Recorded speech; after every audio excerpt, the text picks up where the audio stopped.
कि भीतर से उपजा नहीं और पानी से भयदास और कब तक हरियाली रहे कि छपरा पर कहे घासी।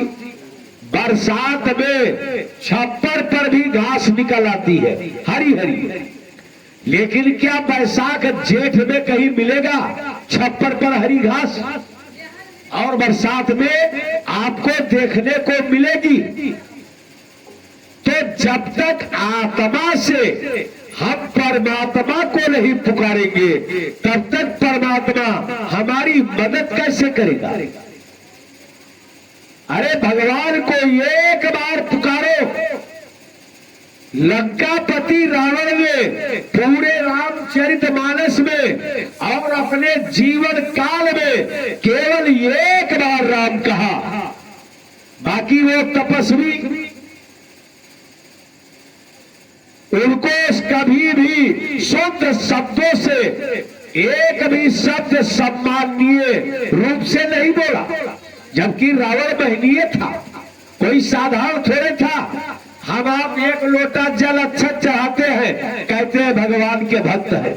और लंकापति रावण सर सरोज निज करण उतारी पूजे अमित बार त्रिपुरारी। अपने सर को कमल के पुष्प जैसे उतार उतार करके और भोलेनाथ पर चढ़ा दिया।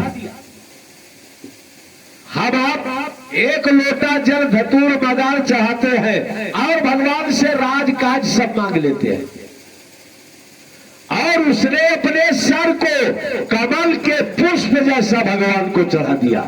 सर सरोज निज करण उतारी पूजे अमित बार त्रिपुरारी पाए बर कीन है सब काजा जीते लोकपाल सब राजा। किसके बल पर? भक्ति के बल पर। उसने जीवन में भक्ति किया। जब गर्मी का मौसम होता था तो पंचाग्नि जला करके तब भगवान की तपस्या करता था। 5 जगह आग जला ले तब बीच में बैठ करके और भगवान शिव का स्मरण करे। ठंडी के मौसम में गंगा जी में खड़ा होकर के तपस्या करे, और बरसात में खुले मैदान में तब उसको वरदान की प्राप्ति हुई। हे राजन, आत्मदेव नाम के ब्राह्मण ये तपस्वी थे, परमार्थी थे, परोपकारी थे, सत्कर्मी थे, लेकिन संतान न थी। और पुत्र की प्राप्ति के लिए अनेकानेक यज्ञ अनुष्ठान जप तप सब किया, लेकिन एक पुत्र की प्राप्ति न हुई। देखो, गृहस्थ आश्रम में रह करके अगर पुत्र की प्राप्ति नहीं होती है तो गृहस्थ आश्रम दूषित होता है। आत्मदेव जी ने अनेकानेक उपाय किए, लेकिन वारे किस्मत अपने हाथ से एक पेड़ लगा दे, एक पेड़, तो पेड़ में ना कभी फूल आए ना कभी फल आए। किसी ने गौ दान कर दिया, ब्राह्मण है, गौ को ले आए तो लौट करके ना तो दूध देती है और ना बच्चे को जन्म देती है, बंध्या हो जाती है। सा बंध्या सर्वथा भवेत्, बंध्या हो जाती है। तो आत्मदेव जी ने कहा कि ऐसे जीवन से तो अच्छा है कि हम अपने प्राण को छोड़ दें, और अब घर बार छोड़ करके आत्मदेव जी चल दिए। चलते चलते प्यास लगी, एक सरोवर पर गए, अंजलि से जल उठाया, जल को ग्रहण किया और बैठ करके रोने लगे। एक सन्यासी आ गया, तो सन्यासी ने देखा कि ब्राह्मण के इसके अंदर लक्षण है। याद कर लो कि अगर ब्राह्मण है तो आज भी कुछ ना कुछ उसके लक्षण सबसे अलग होंगे। अगर ब्राह्मण है, ब्रह्म तत्व है, तो आज इस कलिकाल में भी वो ब्राह्मण कहीं ना कहीं वो अलग ही रहेगा, उसकी पहचान हो जाएगी। और सन्यासी ने देखा ये ब्राह्मण और ब्राह्मण होकर के रो रहा, आखिर कारण क्या है? ब्राह्मण हो करके रोना मतलब समझे कि ब्राह्मण तत्वदर्शी होता है, ब्राह्मण संसार को रास्ता दिखाता है, ब्राह्मण सत्कर्मी होता है, ब्राह्मण त्यागी होता है।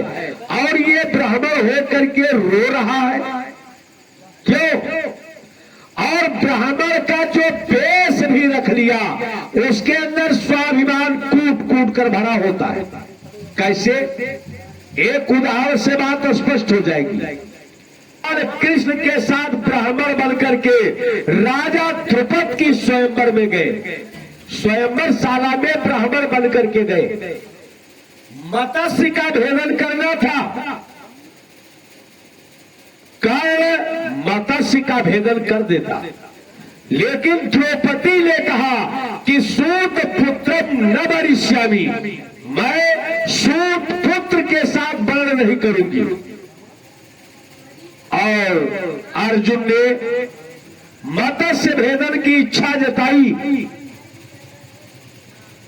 धनुष के पास पहुंचे, धनुष की प्रत्यंचा को चाह दिया और धनुष को उठाया, मत्स्य का भेदन किया। नीचे तेल की कड़ाही में देखना था, बाण ऊपर चलाना था। देखो नीचे, बाण ऊपर चलाओ और बाण मछली की आंख में लगे और मछली तेल की कड़ाही में गिर जाए, उसके साथ द्रौपदी का विवाह होना था।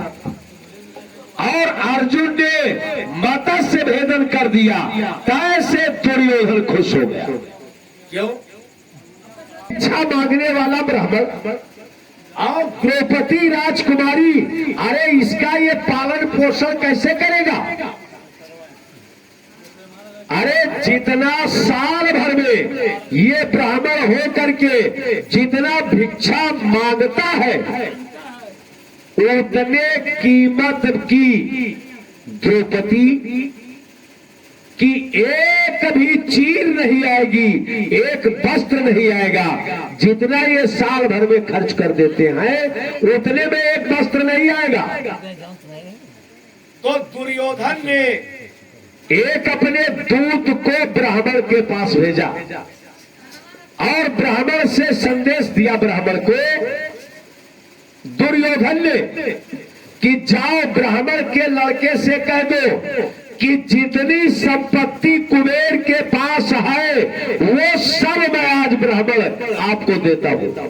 हे ब्राह्मण देव, जितनी संपत्ति कुबेर की है उतनी संपत्ति मैं आपको देता हूं, और उसके बदले में कि संपत्ति सब कुबेर कर लीजिए। जितनी संपत्ति कुबेर की है वो सब आप ले लो, लेकिन द्रौपदी को महाराज दे दो। आप द्रौपदी का पालन पोषण नहीं कर पाओगे। तो ब्राह्मण के रूप का स्वाभिमान देखो। कहा अगर जो संसार में जितनी ऐश्वर्यता है वो ऐश्वर्यता के साथ मैं कुबेर का संपूर्ण राज्य मैं दुर्योधन को दे रहा हूं।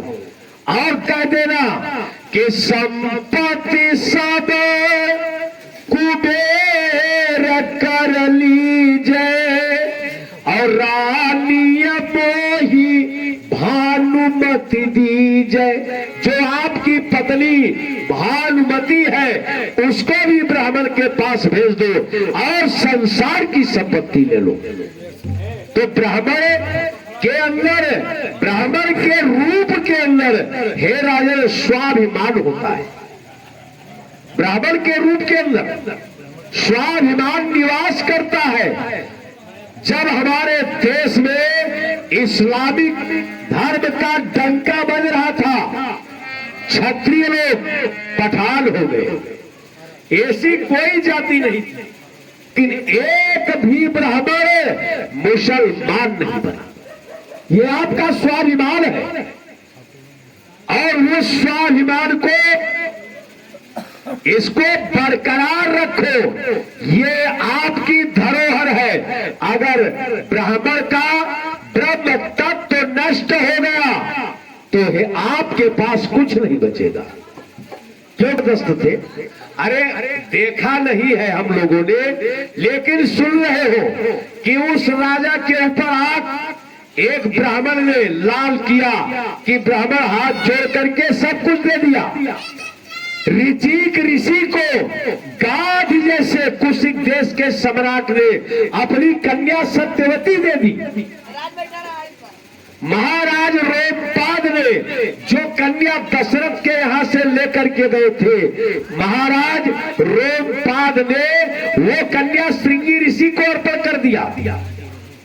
हे राजन, तो किसके बल पर? ब्रह्म तेज के बल पर। गोस्वामी जी ने लिखा कि ब्राह्मण जबरदस्त कैसे हुए।